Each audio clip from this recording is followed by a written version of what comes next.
عورت عورتوں سے اپنی خواہشات پوری کر لے. یہ قوم لوط کی بلا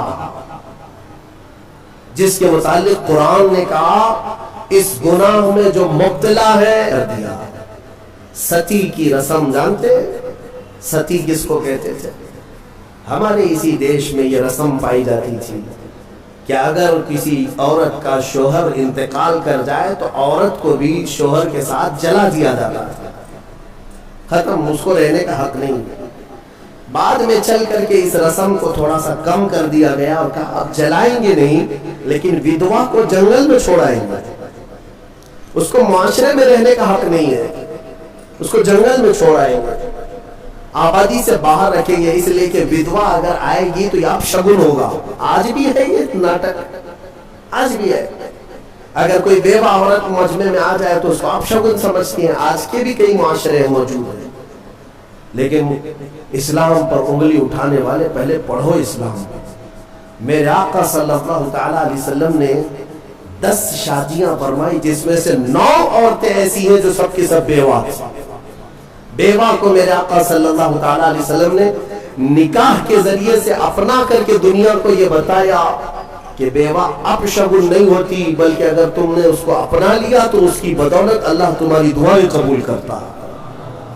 بیوہ کو اس طرح سے نکال کر کے باہر کر دینا، یہ سب مجھے حیرت ہوتی ہے. آج وہ لوگ ہمیں عورتوں کے حقوق سکھانے آئے ہیں جو کتنی تو عورتوں کو جلا دیے، کئی عورتوں کو بے یار و مددگار چھوڑ دیا، زندگی پر ان کے لیے شادی کرنا حرام کر دیا. ایک بار شوہر مر گیا تو دوسری بار شادی نہیں کرنا. وہ لوگ ہمیں عورتوں کے حقوق سکھا رہے ہیں کہ عورتوں کے حقوق کیا ہوتے ہیں. جو زنجیریں ڈال کر کھینچتے تھے وہ ہمیں عورتوں کے حقوق سکھا رہے ہیں. حیرت نہیں ہے؟ یہ مسئلہ ایسی ہی ہے کہ اگر شیطان آپ کو نماز کے لیے بلانے آ جائے اس سے یہ پوچھو تم کب سے شریف ہو گئے. تو یہ دنیا ایسی ہے جنہوں نے عورتوں پر ظلم کا ایک ننگا ناچ ناچا ہے اور وہ ہمیں آج بتاتے ہیں ویمنز رائٹس ہیں، عورتوں کے حقوق ہیں. عورتوں کے حقوق الحمدللہ میرے مصطفیٰ نے بتایا. کل بھی میں نے بتایا تھا اگر گھر میں بیٹی پیدا ہو تو رسول پاک صلی اللہ علیہ وسلم نے اسے جنت کی بشارت عطا کی. اور پھر اتنا ہی نہیں، اسی خاتون کو ہی تو دیکھے اللہ کے حبیب صلی اللہ علیہ وسلم نے بڑی ہو گئی، اگر اس کے بچے ہو گئے تو بچوں کو کہا گیا تیری ماں کے قدموں کے نیچے تیری جنت ہے. الجنت تحت اقدام الامہات، ماں کے قدموں کے نیچے جنت بنا دیا. کون ہے اس قدر بلند مقام عورتوں کو؟ کس نے دیا؟ اسلام نے دیا. عورتوں کے حقوق کے سلسلے میں جو واویلا مچاتے ہیں، ایکویلٹی نہیں ہے اسلام میں، برابری نہیں ہے. برابری کا مطلب وہ لوگ یہ سمجھتے ہیں کہ عورت کو کھلے عام آزاد چھوڑ دینا چاہیے، اس پر کوئی پابندی نہیں ہونی چاہیے. باہر نکال کر کے لاؤ، کپڑے اتار کر کے لاؤ، اس کے چھوٹے کپڑوں پر کچھ بھی بات مت کرو. اس کو وہ ایکویلٹی کہتے ہیں، یہ برابری ہے. مرد جب باہر گھوم سکتا ہے تو عورت کیوں نہیں گھوم سکتی؟ ان کا مطلب یہ ہے کہ مرد اگر ایک سے زیادہ عورت سے شادی کر سکتا ہے تو عورت کیوں نہیں کر سکتی؟ یہ بھونڈے اعتراضات ان کے لیے، یہ بے سر و پیر کے اعتراضات سوالات ہوتے ہیں. میں ان کو ایک اچھا مشورہ دیتا ہوں، عورتوں سے برابری کرنا ہے. ظاہر سی بات ہے برابری ہر چیز میں ہونی چاہیے، ہر چیز میں ہونی چاہیے. عورتوں کے ساتھ برابری کرنے میں شادی کر لو، 1 سال بچہ وہ جنے گی، دوسرے سال تم بچہ جنو. 1 سال وہ حمل کی تکلیف اٹھائے گی، دوسرے سال تم حمل کی تکلیف اٹھاؤ. بھائی ساری تکلیفیں عورت کو ہی کیوں؟ ہو سکتا ہے یہ پاسبل ہے؟ تو تمہیں پتا ہونا چاہیے کہ ہر مخلوق کی اللہ نے کچھ خصوصیات رکھی ہیں. مرد کی اپنی خصوصیات ہے، عورت کی اپنی خصوصیات ہے. ان کی بناوٹ میں بھی اللہ تبارک و تعالیٰ نے فرق رکھا ہے. مرد کے ہاتھ عورت کے ہاتھ کی طرح نہیں، مرد کا جسم عورت کے جسم کی طرح نہیں. ساری چیزوں میں فرق موجود ہے. اسی لیے قرآن نے مردوں کو کمانے کا حکم دیا اور عورت کو امور خانہ داری اور بچوں کی تربیت کا حکم دیا. جس کی جیسی کیٹیگری ہے ویسے اسلام نے حکم دیا. اس چیز کو لے کر کے یہ اسلام پر اعتراضات کرتے ہیں. آج پاکستان کی سڑکوں پر کچھ عورتیں بینر لے کر کے اتری ہیں اور اس بینر پر یہ لکھا ہوا ہے کہ میرا جسم میری مرضی، کہ ہمیں آزاد چھوڑ دیا جائے، چار دیواری ہمارا گھر نہیں ہے، پوری دنیا ہماری ہے۔ یہ وہ جانور عورتیں ہیں جنہیں جنگل چاہیے، جنگلیوں کی طرح سے وہ زندگی جینا چاہتی ہیں۔ یہ سارے خیالات کس نے ان کے ذہنوں میں ڈالے؟ یہ وہی دنیا جو ہمارے معاشرے کو تباہ و برباد کرنا چاہتی ہے۔ میں اپنی بچیوں سے کہنا چاہتا ہوں، ان کے میٹھے چپڑے نعروں میں مت آنا، یہ تمہیں کہیں کا نہیں چھوڑیں گے۔ آج جاؤ یورپ کو جا کر دیکھ لینا، امریکہ کو جا کر دیکھ لینا، وہاں پر پورا نظام درہم برہم ہے۔ جو پوش کہتے ہیں نا، وہ صرف اور صرف پیسے میں پوش یا پھر عیاشی میں پوش نظر آتے ہیں۔ اخلاق جو انسان کے وہ مر چکے ہیں۔ پرسنٹیج کے اعتبار سے دیکھا جائے تو اب میں ایگزیکٹ نہیں بتا پاؤں گا، لیکن بہت زیادہ پرسنٹ ایسا ہے کہ وہاں شادی کا نظام ہی ختم ہو چکا ہے۔ شادی کا نظام ہی نہیں، لڑکا کسی بھی لڑکی کے ساتھ زندگی گزارتا رہے، بچہ ہو جائے، دو ہو جائے، اس کے بعد دونوں کہتے ہیں اب شادی کر لیں ہم لوگ۔ ایک دو بچے ہونے کے بعد پلان کرتے ہیں کہ شادی کر لیا جائے، اس وقت تک شادی نہیں ہوتی۔ اگر انڈرسٹینڈنگ ٹھیک رہی تو آگے شادی کر لیں گے 2 بچے کے بعد، نہیں تو پھر چھوڑ کر کے پھر کسی اور کے ساتھ۔ وہاں کے اکثر بچوں کو یہ پتہ ہی نہیں ان کا اصلی باپ کون ہے، 2 3 کے ساتھ اس طرح کی زندگیاں گزرتی رہی۔ میرا دین یہ نہیں ہے، میرے دین کی خصوصیت یہ ہے کہ اسلام نسب کی حفاظت کرتا ہے، نسب کی حفاظت کرتا ہے۔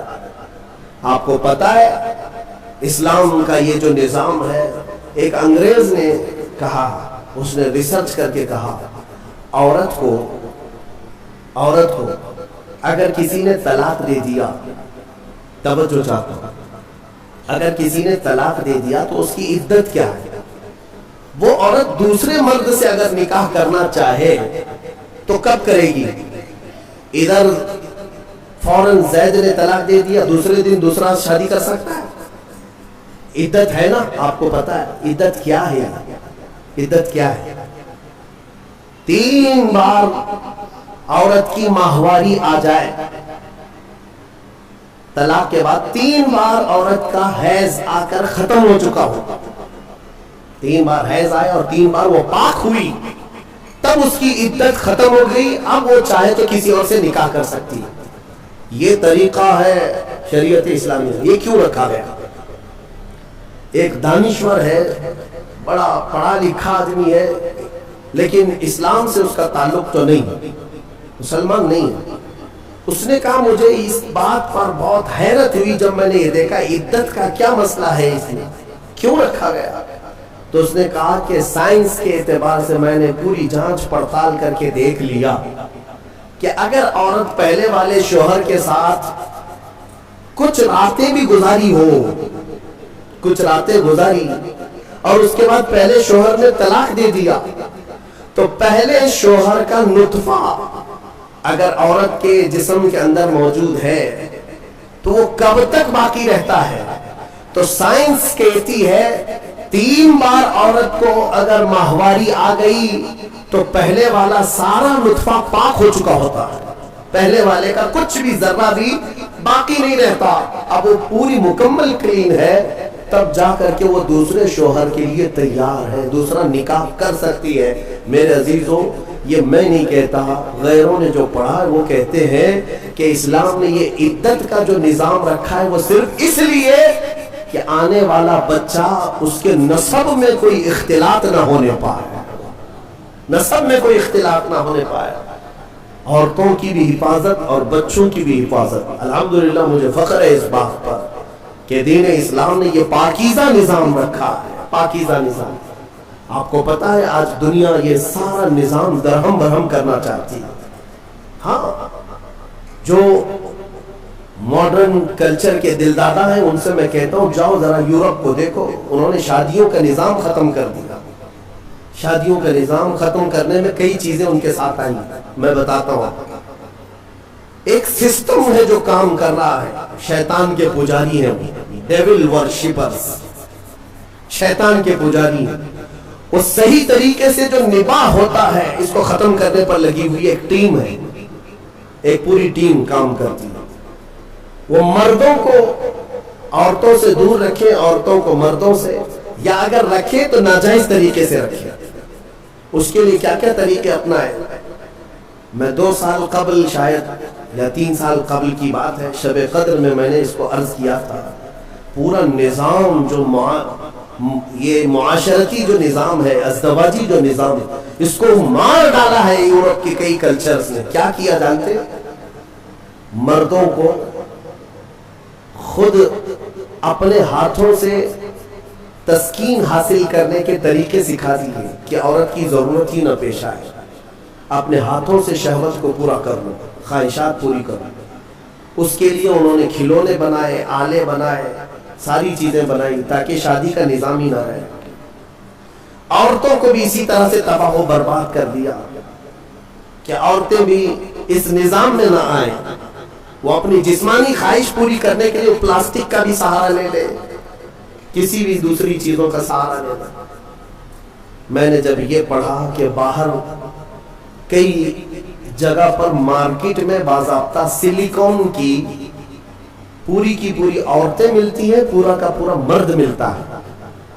سلیکون ایک ربر ٹائپ کا، اس کا پورا خوبصورت مرد بھی بنایا جاتا ہے، خوبصورت عورت بھی بنائی جاتی ہے، تاکہ جسے اپنی جسمانی خواہش پوری کرنا ہو تو ان کھلونوں کے ساتھ پورا کر لے اور اپنے آپ کو تباہ و برباد کر لے. ہوگا کیا اس سے؟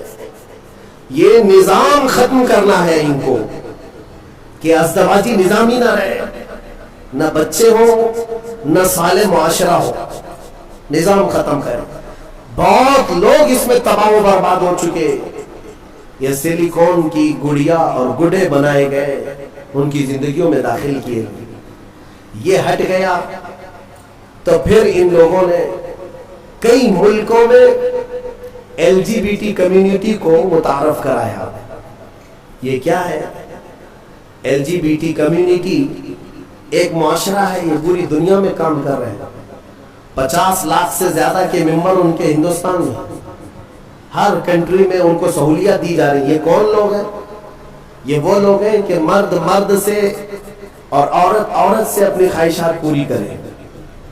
ہومو سیکسولیٹی، گےازم، لیسبین، ٹرانسجینڈر، یہ ایک پوری کمیونٹی بنی ہے کہ شادی کا نظام ہی نہ رہے. مرد مردوں سے اپنی خواہشات پوری کر لیں، عورت عورتوں سے اپنی خواہشات پوری کر لیں. یہ قوم لوط کی بلا، جس کے متعلق قرآن نے کہا اس گناہ میں جو مبتلا ہے وہ دردناک عذاب میں گرفتار ہوگا. 3 جگہ ان کا ذکر آیا. حضرت لوط علیہ السلام کی قوم اس گناہ میں مبتلا تھی. اللہ تعالیٰ نے فرمایا ان کی زمین کو اٹھا کر اللہ نے پلٹ دیا، لیکن اس سے پہلے کیا کیا؟ وَأَمْطَرْنَا عَلَيْهِمْ حِجَارَةً مِّن سِجِّيلٍ، نوکیلے پتھروں کی بارش کی گئی تھی ان پر. ان کے جیسی سروں پر وہ پتھر پڑتے تھے تو بھیجا نکل جاتا تھا. قوم لوط. اور اس کے بعد زمین کو اٹھا کر فَجَعَلْنَا عَالِيَهَا سَافِلًا، اللہ فرماتا ہے بلند کیا گیا اور پھر گرا دیا گیا. قوم لوط پر جو عذاب آیا اس کو قوم سدوم بھی کہتے ہیں. جارڈن میں کبھی آپ کو جانا ہو تو یہ وہی علاقہ ہے جہاں حضرت لوط علیہ السلام کا قیام تھا. میں نے خود سفر کیا، تقریباً 150 سے 200 کلومیٹر تک گاڑی چلتی رہے تو صرف اور صرف کالے کالے پتھر ہی ہیں، عجیب قسم کے پتھر ہیں. دیکھو تو ڈر لگے. آج نہ کوئی آبادی ہے، نہ کوئی گھر ہے، نہ کوئی درخت ہے، کچھ نہیں. بہت دور تک صرف کالے کالے پتھر پڑے ہوئے ہیں. وہ کس زمانے کے پتھر اور کس پہ برسے ہوئے پتھر یہ تو میں یقین کے ساتھ نہیں کہتا، لیکن علاقہ وہی ہے جو قوم لوط پر عذاب آیا. میرے عزیزوں، میرے کہنے کا خلاصہ یہ ہے کہ یہ دنیا اس اسلامی خصوصیات کو مار ڈالنا چاہتی ہے، ختم کرنا چاہتی ہے کہ سالے معاشرہ نہ رہے۔ ایک بات یاد رکھنا، بڑے بزرگوں نے لکھا ہے کہ جو حلال طریقے سے بچہ آتا ہے نا، وہ بزرگوں کا ادب بھی جانتا ہے، حلال و حرام کی تمیز بھی جانتا ہے، اس کی زبان بھی پاک ہوتی ہے اور اخلاق بھی اچھے ہوتے ہیں۔ اور جو حرام طریقے سے دنیا میں آیا ہے تو پھر اس کے اندر اس کے کیریکٹر بہت خراب بھی ہو جاتے ہیں، شیطانی چکر کا وہ ایک پورا کا پورا وہ نظر آتا ہے، پیکر نظر آتا ہے۔ بہرحال عورتوں کے متعلق مجھے بات یہ عرض کرنی تھی کہ اللہ تبارک و تعالیٰ نے ان کے پورے حقوق یہاں پر شریعت میں ہمیں عطا کیے ہیں۔ بعض لوگ ایک سوال یہ کرتے ہیں کہ جب وراثت بانٹتے ہیں تو مرد کو 2 حصے، عورت کو 1 حصہ کیوں؟ آپ نے سنا ہوگا نا کہ عورت کو آدھا، مرد کو 1۔ یا تو اس کا دوسرا معنی ایسے ہے کہ اگر کسی باپ کا انتقال ہوا، اس کے گھر میں 2 بیٹے اور 2 بیٹیاں تھیں، 2 بیٹے 2 بیٹیاں تھیں، تو مال کیسے تقسیم ہوگا؟ 3 حصوں میں تقسیم ہوگا۔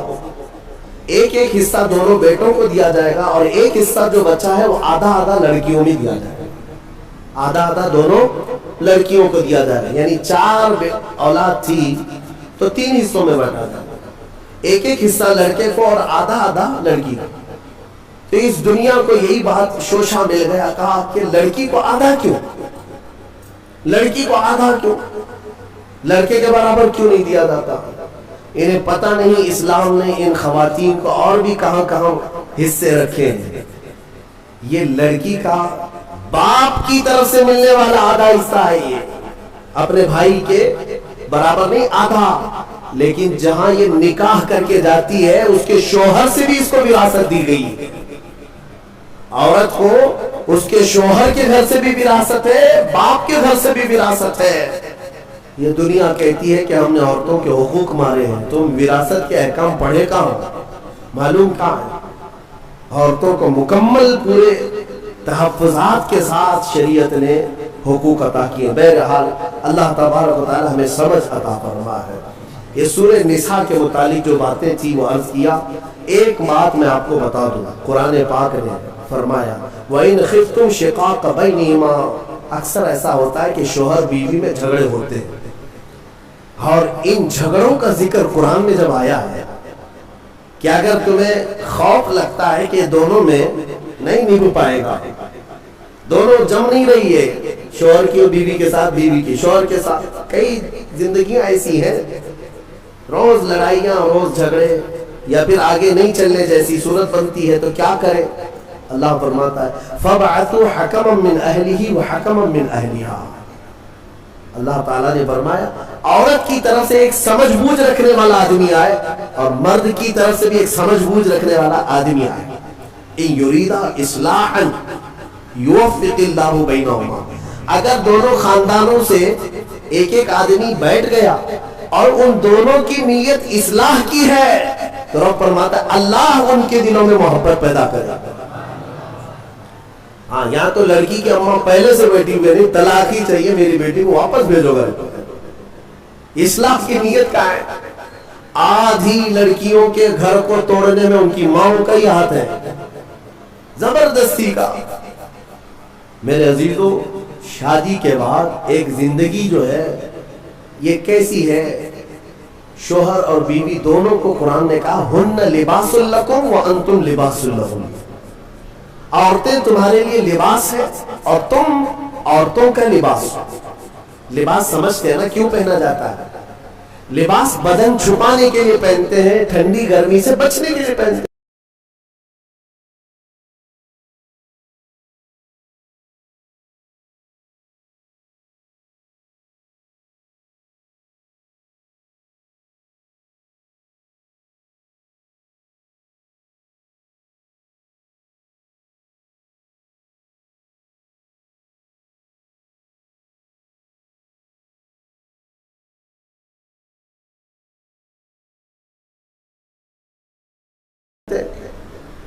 تو تم عورتوں کا لباس ہو، اس کا مطلب یہ ہے کہ عورتوں کے عیبوں کو تم چھپاؤ گے اور تمہارے عیبوں کو عورتیں چھپائیں گے، ایک دوسرے کے عیب کو باہر نہیں نکالے.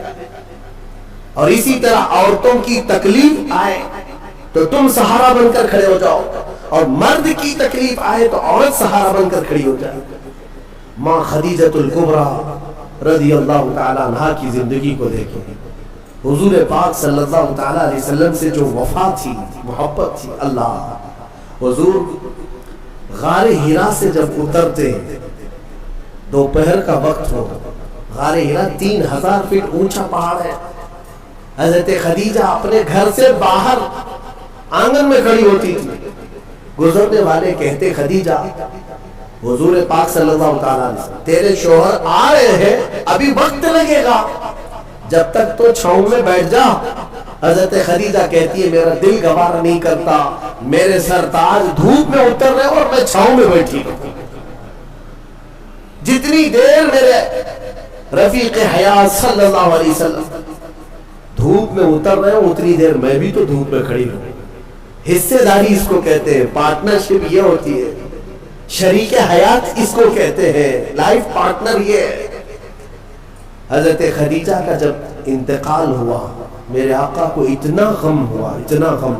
پورے سال کا نام رسول پاک نے عام الحزن رکھا. یہ غم کا سال ہے جس سال ام المومنین کا انتقال ہوا. اور وہ عجیب لمحہ تھا جب سیدہ کائنات فاطمہ الزہرا سلام اللہ علیہا حضور کی بارگاہ میں تھی. چھوٹی عمر تھی جب حضرت خدیجہ کا انتقال ہوا، حضرت فاطمہ بہت چھوٹی تھی. حضور پاک صلی اللہ علیہ وسلم نے بلایا، حضرت فاطمہ سے محبت کیا اور کہا فاطمہ تیری ماں کے انتقال سے پہلے تیری ماں نے کچھ کہا تھا، کوئی خاص بات جو مجھے نہ کہی؟ حضرت فاطمہ کہتی ہاں ابا جان، اماں نے انتقال سے ایک دن پہلے مجھ سے کہا تھا فاطمہ اگر میں مر جاؤں، اگر میرا انتقال ہو جائے تو میرے کفن کے ساتھ تو اپنے بابا جان کا جبہ بھی رکھ دینا. اپنے بابا جان کا جبہ میرے کفن کے ساتھ رکھ دینا، میری قبر میں رکھ دینا. حضرت فاطمہ روتے ہوئے کہتی ہیں یا رسول اللہ اماں کی ایک خواہش تھی. حضور اکرم صلی اللہ تعالی علیہ وسلم کی آنکھوں میں آنسو آ گئے اور میرے آقا نے فرمایا فاطمہ قسم رب ذوالجلال کی تیری ماں نے میرا جبہ ہی پوچھا. قسم رب ذوالجلال کی اگر خدیجہ یہ کہتی تو میں اپنے جسم کی چمڑی بھی اتار کر دیتا. اگر وہ جلد مانگتی تو میں اپنے جسم کی چمڑی بھی اتار کر کے اس کو دیتا. یہ ہے ازدواجی زندگی کی محبت. شوہر بیوی ایک دوسرے کو تان و تشنیع کرتے رہے، عورت شوہر کے غیبانہ میں خیانت کرتی رہے، تو یہ کون سے لائف پارٹنر ہے، کون سے شریک حیات ہے؟ اعتماد کے رشتے کا نام ایک نکاح ہے. اعتماد ہو. شوہر اپنی بیوی پر شک کرتے ہوئے کب تک جی سکتا ہے؟ عورت اپنے مرد پر شک کرتے ہوئے کب تک جی سکتی ہے؟ شک کی دیوار ایسی خطرناک ہے جس کا علاج بھی نہیں بلکہ یہ زندگیاں توڑ دیتی ہیں. قرآن کہتا ہے اگر دونوں میں اصلاح کا ارادہ ہے تو اللہ دونوں میں محبت پیدا کرے. یہ میرے آزمائی ہوئی بات ہے.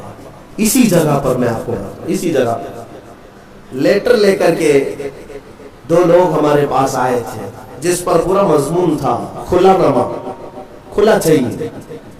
شادی ہو کر 1 سال ہو گیا، کھلا نامہ، اور سب تیار ہے ہمارے سامنے، بس ہمیں گواہ بنا کر سائن لینا ہے. ہم نے جانچ پڑتال کی کہ 1 سال کے اندر ایسا کیا دیکھ لیا کہ کھلا کے لیے آ گئے ایک دوسرے کو. بس کچھ بھی نہیں ہے. عورت جب بھی کچن میں جاتی ہے تو اسے کچھ تکلیف ہوتی ہے، اور ہماری اماں کہتی ہے کہ اس پہ اثرات ہیں، جنات ہیں، اس پہ آسیب ہے، گھر میں کہاں اس کو رکھیں گے. تو میں نے یہی کی بات ہے، مجھے یاد ہے اس نوجوان سے کہا کہ تمہاری اماں سے پوچھو اگر میں اس کے جنات نکال دوں تو کیا رکھو گے، یہ کھلا ختم کرو گے؟ کہا ٹھیک ہے. کہا میں 40 دن کا ٹائم لیتا ہوں، مجھے وقت دیا جائے، میرے کہا تو پھر مسئلہ صرف اتنا تھا وہ جنات کیوں آتے تھے، آصف کیوں آتے تھے. ہم نے علاج بھی کیا، جو دعا کا علاج ہے وہ اپنی جگہ پر، لیکن جب کسی سے محبت کے ساتھ حقیقی مسئلہ پوچھ لیا جائے تو بتا دیتے ہیں. لڑکی کو کام کرنے آتا نہیں تھا، نئی شادی ہوئی تھی، سیکھا کچھ بھی نہیں تھا. کچن میں جاتی تھی تو ہاں ہو کرتی تھی کہ کسی طرح سے میں روٹی بنانے سے بچ جاؤں، کچھ تو ہو جائے. لیکن اس کی اس حرکت کی وجہ سے سارے گھر میں لگا کہ جنات ہے اس پہ. آصف تنبیہ کیا کہ کام سیکھ لے 1 مہینے کے اندر. کب تک اس طرح ہاں ہو سے زندگی چلے گی؟ خلا سے بہتر ہے کہ زندگی محبت کے ساتھ گزرے. ہو سکتا ہے نصیحت کام آ گئی، 1 مہینے کے بعد دونوں واپس آئے اور اس خلا ناموں کو ہمارے سامنے پھاڑ دیا. کہا نہیں، دونوں میں اتفاق ہے، ہم رہ سکتے ہیں. آج تک الحمدللہ وہ جوڑا سلام. اصلاح کی اگر نیت ہو، قرآن کہتا ہے کہ دونوں میں اللہ محبت خود پیدا کرے گا. توڑنے کے لیے سب سے پہلے بیٹھے ہوئے ہیں، سب سے پہلے توڑنے کا ارادہ ہے. عزیزان گرامی، اب یہاں چلتے ہوئے میں ایک بات اور بھی بتا دوں. ازدواجی زندگی ایک چیلنج ہے مردوں کے لیے.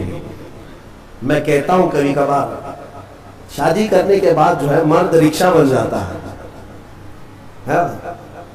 3 ٹائر والا رکشہ ہوتا ہے، رکشے میں 3 ہی ٹائر ہوتے ہیں، ایک طرف ماں ہوتی ہے، ایک طرف بیوی ہوتی ہے. رکشے والے کو معلوم ہونا چاہیے زور سے اگر گھمائے گا تو پلٹی ہوتی ہے، اس کو گھمانا نہیں چاہیے. بہت تیزی سے اگر رکشہ گھمایا تو ادھر پلٹی ہوگا یا ادھر پلٹی ہوگا. تو اتنی بات یاد رکھو، رکشہ چلانے والوں سے پوچھ لو کیسے گھمانا چاہیے، کیسے چلنا چاہیے. تو آپ بیلنس برقرار رکھو اپنی ماں اور بہنوں میں اور اپنی بیوی دونوں میں. عورتیں ہیں، عورتوں کا مزاج ہے، ان کی فطرت میں ہے، ایک دوسرے کے ساتھ ان کے معاملات ہوتے ہی رہتے ہیں. آپ کو میں کیا بتاؤں، حضور پاک صلی اللہ تعالی علیہ وسلم کی 10 بیویاں ہیں. میرے آقا نے ان کے درمیان کیسے عدل قائم رکھا، کیسے عدل قائم رکھا. تو بہرحال ازدواجی زندگی ایک چیلنج ہے، اور جس نے صبر کر لیا اس پر اجر بھی ہے، اس پر اجر ہے. حضور پاک صلی اللہ تعالی علیہ وسلم کی حدیثوں کا ایک مفہوم یہ بھی ہے کہ عورت ٹیڑھی پسلی سے پیدا کی گئی، اسے تم پورا سیدھا کرنے کی کوشش نہ کرو ورنہ یہ ٹوٹ جائے گی. تم اسے فرشتہ دیکھنا چاہتے ہو. عورت کو ہر مرد یہ چاہتا ہے اتنی پاک ہونا چاہیے، اتنی پاک ہونا چاہیے، خود ناپاک رہے چلے. عورت بھی انسان ہے، اس کو اسی اعتبار سے رکھا جائے. وہ جس قدر تمہاری فرمان بردار ہے بہت ٹھیک ہے. اچھا، اور ایک حدیث میں آپ کو بتاؤں، دنیا میں اگر اللہ تبارک و تعالیٰ نے دنیاوی نعمتوں میں سب سے اچھی نعمت اگر کسی کو دیا تو وہ کیا ہے؟ بڑا گھر کسی کو ملا، نعمت ہے. دولت ملی، وہ بھی نعمت ہے. اولاد ملی، وہ بھی نعمت ہے. لیکن میرے آقا نے فرمایا اگر کسی کو نیک بیوی مل گئی تو اللہ کی سب سے بڑی نعمت ملی ہے. آدھی دنیا اس کو مل گئی، آدھی دنیا. اور اگر نیک نہیں ملی تو آدھی جہنم تو یہی ہو گئی ہے. ہاں، سارا کا سارا اس کا نظام ٹھپ ہو جاتا ہے. ایک حکیم صاحب کے بارے میں نے پڑھا تھا، وہ آپ کو بھی میں بتا دوں. اکثر گھروں میں جو جھگڑوں کی ابتدا ہوتی ہے یہ زبان کی، عورتوں کی زبان کینچی کی طرح چلتی رہتی ہے. وہ کچھ عورتیں یہ عہد کر کے بیٹھی ہیں کہ جواب تو دینا ہی ہے، جواب تو دینا ہی ہے، چپ کیوں ہے؟ شوہر بولتا ہے تو کچھ تو جواب دینا ہے. شام میں آتا ہے تھکا ہارا، کچھ بھی 19-20 ہوا تو جھگڑے شروع ہوئے. دن بھر جو ٹریننگ ملی ہے اماں کے طرف سے، فون میں پورا سب ٹریننگ لے چکی ہے. شام میں جو ہے کیا کیا بولنا ہے وہ سب پتہ ہے. اسی لیے میں اپنی بچیوں سے کہتا ہوں اگر نکاح کے بعد سسرال میں جا چکی تو اسی کو اپنا گھر سمجھ لو. تمہارے شوہر کے ماں باپ تمہارے ماں باپ ہیں، تمہارے شوہر کی بہنیں اور بھائی تمہارے بھائی بہنیں ہیں. اس کے بعد ایک مٹھاس کو محسوس کرو. ایک حکیم صاحب کے بارے میں، شوہر بیوی بہت لڑ رہے تھے، جہنم بن گئی زندگی. اس نے آ کر کے کہا کہ جتنا پیسہ لگتا ہے لے لیجئے، میرا علاج کر دیجئے اس عورت کا. کام مہنگا ہے علاج، 40 دن کا کورس ہے، میں دوائی بناتا ہوں اور پھر دونوں کو بھی دیتا ہوں. اگر دوسری نہیں لے تو کم سے کم تو لے لے، 40,000 کا خرچہ بھی ہے. کہا چلے گا. اس کی زبان سے تو بہتر ہے 40,000 خرچہ کر دوں. روز جو چپڑ چپڑ چپڑ جو چلتی ہے، پورا دماغ ادھر کا ادھر ہو جاتا ہے. انہوں نے کہا ٹھیک ہے، میں دوا بناتا ہوں اور اس کے بعد اس کا طریقہ استعمال کا بھی بتاتا ہوں. دوسرے دن وہ پیسے بھی بھر دیا ایڈوانس. انہوں نے دوا بھی بنا کر رکھی، گولیاں تھی جڑی بوٹیوں کی. کہا کہ 2 گولیاں روزانہ رات کو لینا ہے، شوہر بیوی کے تعلقات صحیح کرنے کے لیے، جھگڑے صحیح کرنے کے لیے. وہ نہیں کہہ رہا ہوں کہ میں معجون لینا ہے، یہ الگ ہے. جھگڑا نہ ہونے کے لیے بھی دوا دے رہے تھے حکیم صاحب. تو اس کا طریقہ یہ تھا کہ منہ میں گولی رکھ کر 1 گھنٹہ تک چوسنا ہے اور خاموش رہنا ہے، جیسے گھر میں جائے. تو ان کو طریقہ دے دیا. 2 گولیاں یہ جیسی رات کو گھر جاتے ہیں منہ میں رکھ کے بیٹھے رہتے ہیں. خاتون آگ بگولا رہتی، اتنا لیٹ، سب کی فکر ہے ہماری نہیں ہے. دوستوں کے ساتھ فلاں کے ساتھ اتنا ٹائم کیے کہاں گئے، کچھ بھی جواب نہیں، گولی منہ میں. جواب دیتا تو جواب کا جواب آتا، پھر جواب کا جواب ادھر سے ہوتا. اب مجبور تھا بیچارہ، گولی تھی. اس کو جتنا چلانا تھا چلائی. کہا کہ ٹھیک ہے میں بھی دیکھ رہا ہوں مجھے اس طرح سے نیگلیکٹ کر رہا ہوں، میں کوئی انسان نہیں ہوں، میرے سے بات بھی نہیں کر رہا ہوں. 2 گھنٹے کے بعد تو وہ تو ویسی شانت ہو چکی تھی، گولی بھی پگھل چکی تھی. لیکن جب شانت ہو گئے تو رات اچھے سے گزر گئی. دوسرے دن پھر رات کو آئے، پھر منہ میں گولی تھی. آج پھر وہ چلانے لگی. لیکن عورت کو شک ہونے لگا کہ اچانک یہ سدھر کیسے گیا.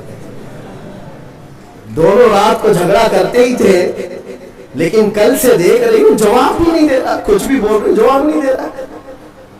تو خاموش رہی.